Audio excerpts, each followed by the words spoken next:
Thank you, Mr. Chair. I support this amendment and I oppose H.R. 38 for all of the reasons stated by my colleagues, and also because it is not going to keep law enforcement safe. Stevie Wonder can see that.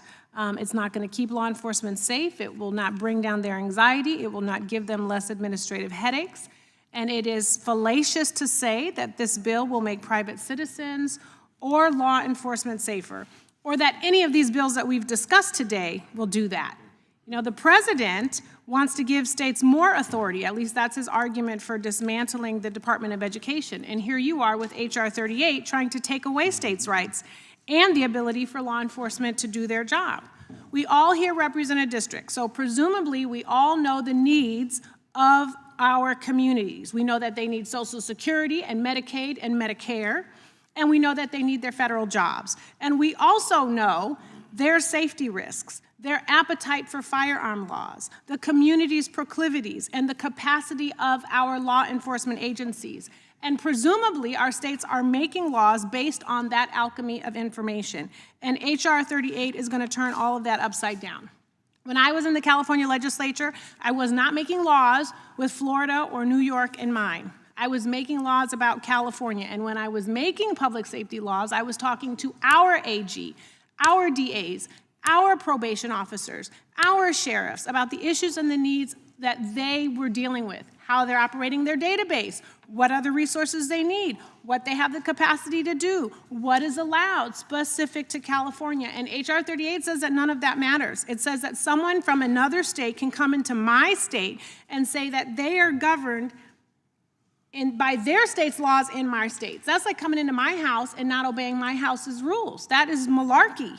And this is real stuff, because you're going to have people coming into your state hopped up on firearms and a bad attitude protected by the laws of their state when your state might legitimately not allow their behavior. And they can wreak all kinds of havoc because of the discrepancies in the law as it relates to firearms, the number of firearms, the types of magazines, different permits, all of that. And you are making law enforcement deal with that kind of chaos. It is going to create massive confusion for law enforcement because states are going to have to figure out how to create a database to deal with this influx of folks who are coming in with their own ideas about their laws from their states. And we're all going to have to figure out how to reconcile those aversions. And that's just the paperwork. We're not talking about how this is going to harm officers, because that's also what's going to happen. And you're going to be tracking that in that H.R. 2240.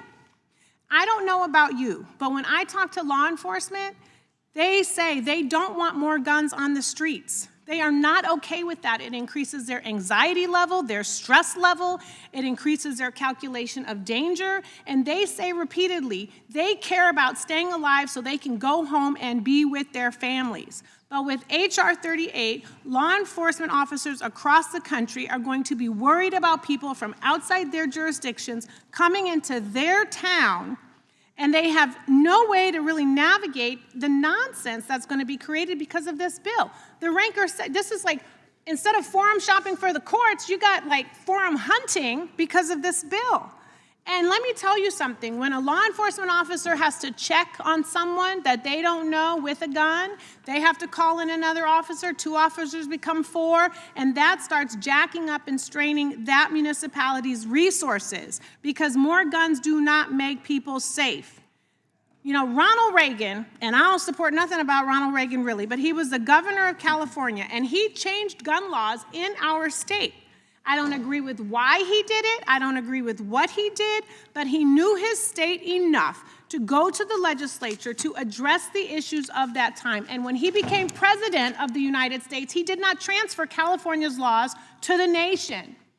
H.R. 38 runs completely counter to 2240. And it is gaslighting, because on the one hand, you want more guns on the street, all connected to different permits and laws and behaviors of 50 states and territories and districts, and you're essentially terrorizing law enforcement. And then on the other hand, with H.R. 2240, you want to track their sanity and mental health.